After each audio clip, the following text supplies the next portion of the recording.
We have here the hangman energy. Okay, yan, nag-focus, This is the energy here of someone thinking about you, Medyo halo-halo yung feelings niya, at saka yung nararamdaman niya rito.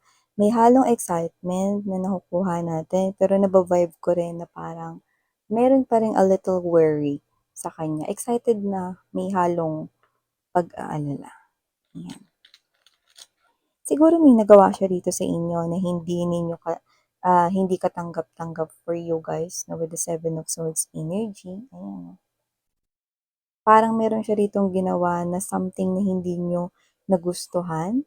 Posibleng may kinalaman sa word na avoidance or pwede rin naman na may pag-iwas, posibleng paglayo. So, alamin pa natin yun, no? Oh,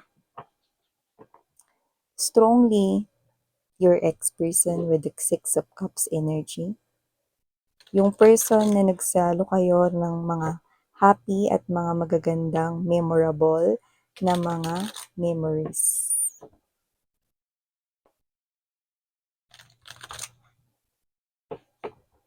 Let us see. Nung magkakonek kayo, nakakuha ako ng energy na marami kayong mga love na pinag-sharean, no? Kumbaga parang masaya kayo sa piling ng isa't isa. So, ano nangyari rito?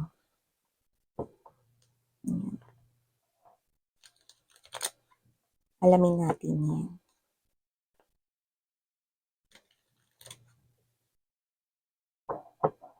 Okay.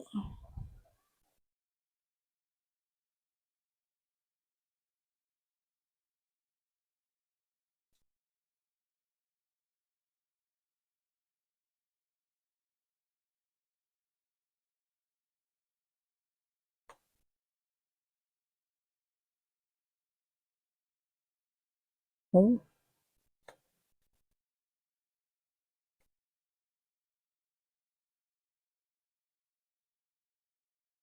okay. Kakaloka to guys. Pero, wait lang. Nailatag muna natin lahat ng mga energy sa ating table before we start talking more about this.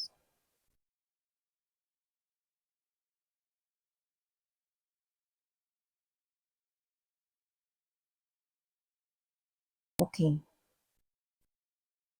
Handa na bang uminit ang ulo niyo?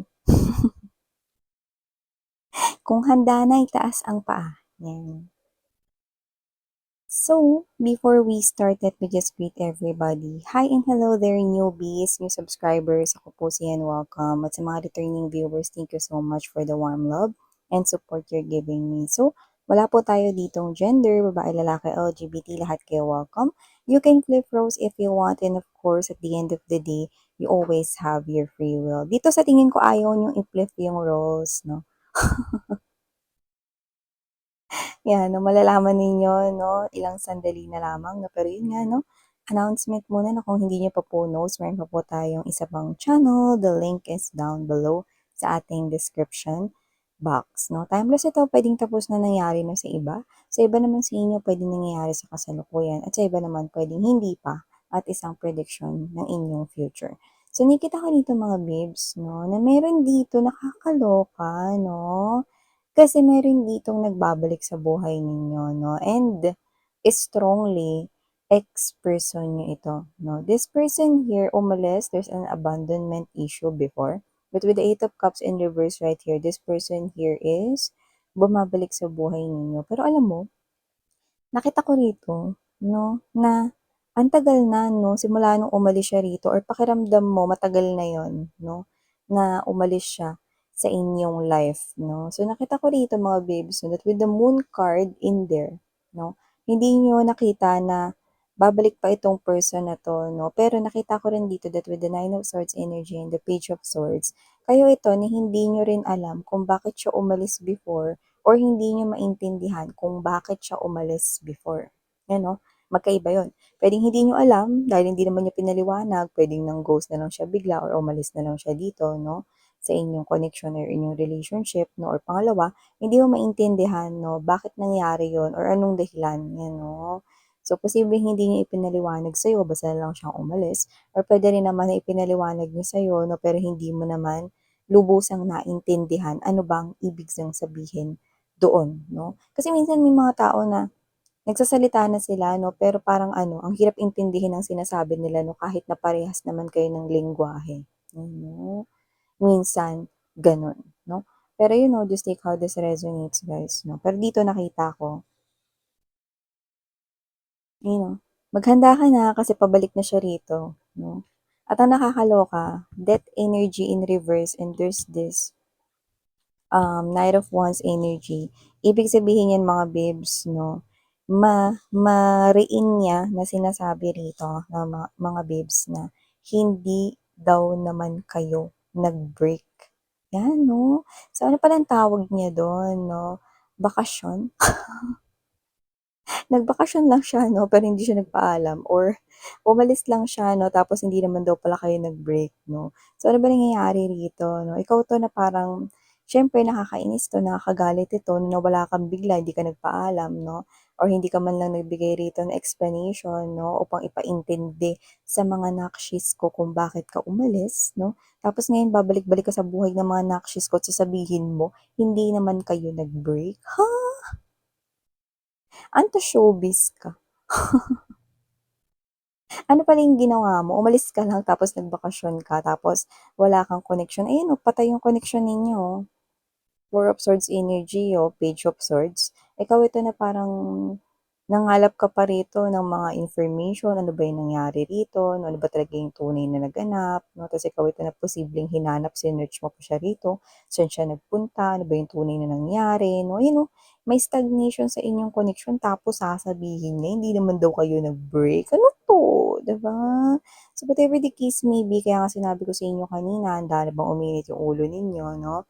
Kasi yung in relationship ninyo before, no, nakita ninyo, no, hindi naman kayo bulag, mga babes, so nakita ninyo ang paglayas niya sa connection ninyo at kung magka-live-in kayo, magkasama kayo, nakasabalutan siya, no, nawala yung gamit niya, pagising niyo, wala na siya, o kaya naman mga babes, no, nakita niyo siyang lumabas talaga ng bahay ninyo at hindi na bumalik, di ba? Yung iba naman, mag-boyfriend-girlfriend kayo, tapos bigla na lang siya nawala, hindi niyo siya mahagilap, no?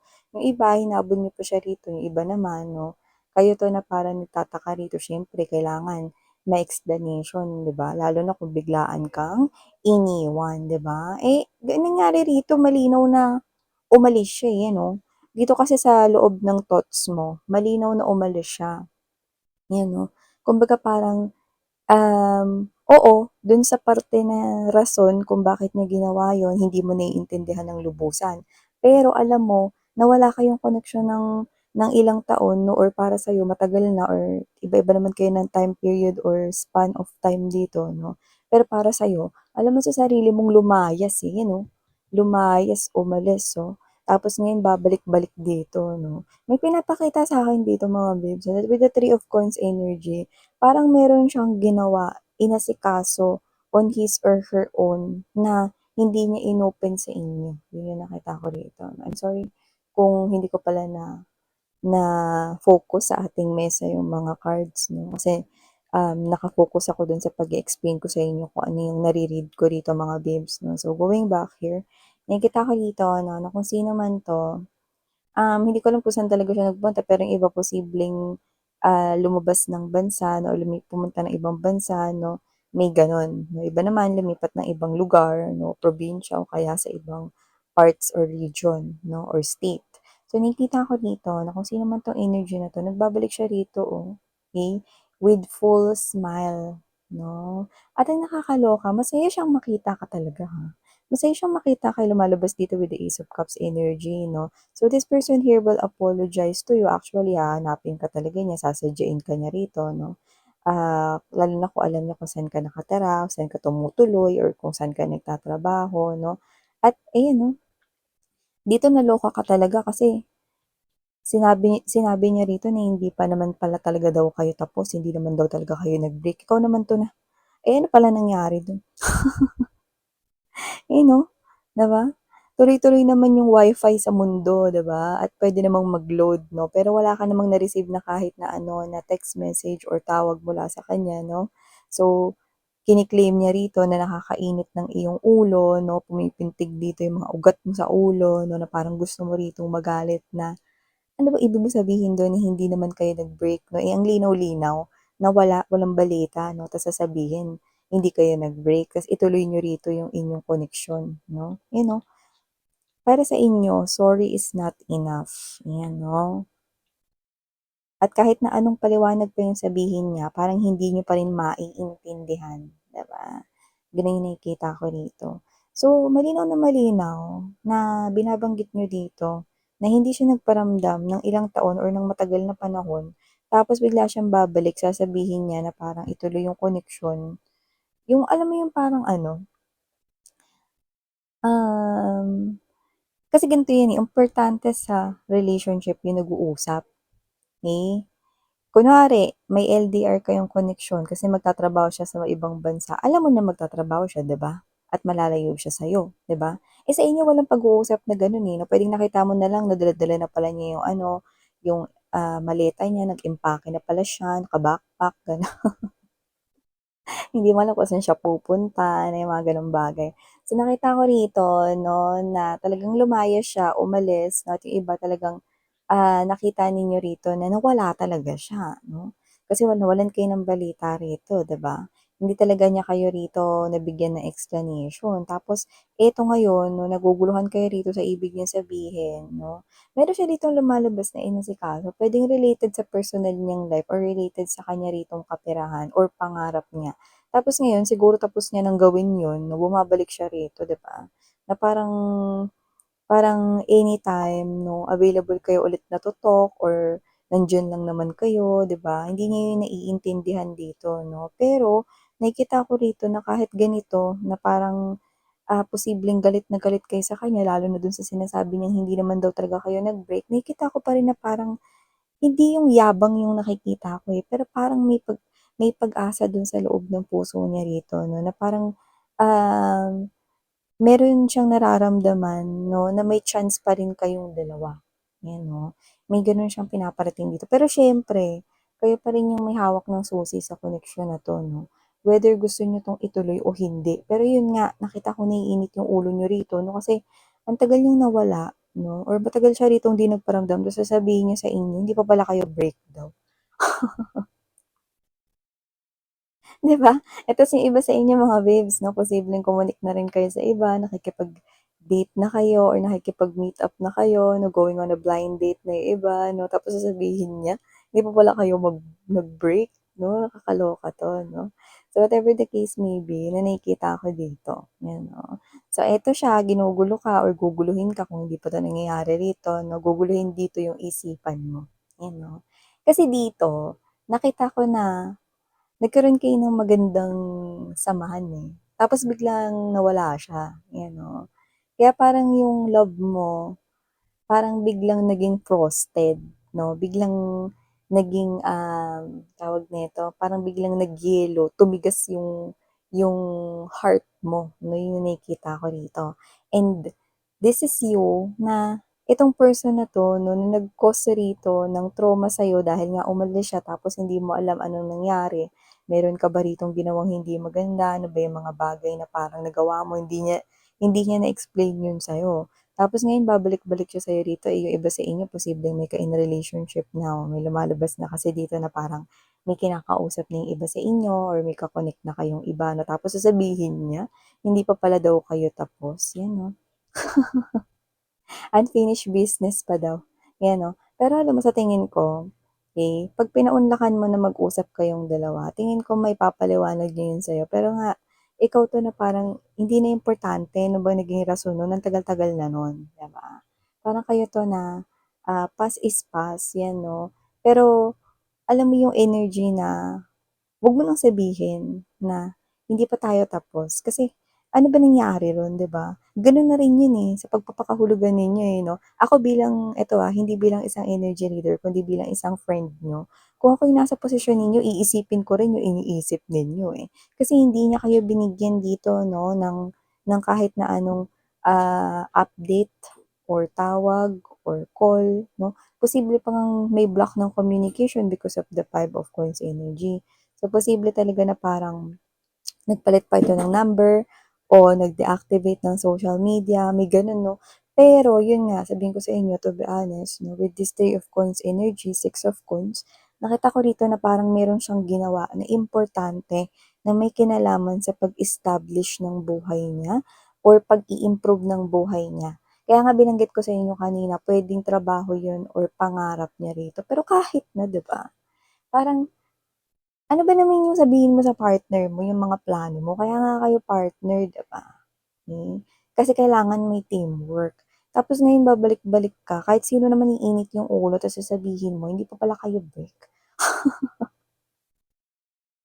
So parang sinabi niya do'n na wala ka muna palang karapatan na makipag-usap sa iba at makipag-connect sa iba kasi hindi pa pala daw kayo break dito, 'no? Kakaloka siya, 'no? Pero whatever the case may be, 'no, nakikita ko rito na makikita mo siya kasi susuyuin ka nito nonstop, eh, hindi siya titigil dito. Pero may nakita ko rito na parang may naging permanente sa buhay niya, parang may nag-stable or naging stable sa buhay niya. Either financial niya 'yun or yung pangarap niya, related sa pangarap niya. Baka may kinalaman sa career niya, 'di ba? Malalaman mo 'yan, 'yan 'no. Parang may inayos siya na parang sinarili niya 'yun, hindi niya binanggit sa'yo 'no. Pero yung sinasabi ko dito, totoo. Kung tatanungin ninyo ako na nakita niya kayo ulit, masaya siya, totoo 'yun? Totoo nga, 'yan 'no, totoong masaya siya nakita niya kayo, okey? At kung tatanungin ninyo ako ngayon kung may pagmamahal siya sa inyo, well nakita ko ritong may hindi siya nawalang pagmamahal sa inyo. Pero yun nga 'no, mali yung ginawa niya rito kaya bahala na kayong mag-usap. Yun lang yung sa'kin na nakita ko dito 'no. Oo, may pagmamahal siya sa inyo, okey? At saka nakita ko rito na ano 'to, na may mga biyayang dumating sa buhay niya tapos permanente yun, naka-stable yun 'no. At nakita ko rito na talagang totoong masaya siya 'pag nakita niya kayo. Talagang gusto niyang makabalik, okey? Kaya nga sabi ko sa inyo at the end of the day bahala pa rin kayo kasi ex niyo pa rin 'to, 'di ba? Pero para sa kanya hindi naman kayo natapos, 'yan 'no? Hindi naman daw kayo nag-break, 'yan 'no? So hindi niya tinatanggap yung gano'ng rason 'no. So bahala na kayo na mag-usap rito kasi nakikita ko 'no na hindi niya kayo rito titigilan, paulit-ulit niya pa rin kayo ritong pupuntahan at susuyuin 'no. Ngayon, yung hinihingi ninyo na parang paliwanag noon, kung gusto niyo pa yun marinig ngayon, maririnig niyo na yun, lahat-lahat ngayon, 'yan 'no. So yeah, okey ang gulo ng ex niyo 'no. Kaya nga kung ano yung nakita ko rito pati yung thoughts niya at feelings para sa'yo, binanggit ko na para bahala ka na na mag-assess or, ah, tingnan 'no, kung ano bang ibig niyang sabihin dito kasi ikaw naman yung mas nakakilala sa kanya, 'di ba? Pero para sa lagi kong sinasabi 'no, you always have your free will with you na free niyo ring gamitin anytime, anywhere 'no. Kung gusto niyo, eh, makinig sa kanya, 'di puwede niyong gawin 'yun. Kung ayaw niyo makinig sa kanya at 'wag na kayo makipag-deal sa kanya, nasa inyo pa rin 'yun. So yeah, ito ang mga mensaheng nakuha ko for you guys. Thank you so much. Sarang heyo, love and light. Annyeong.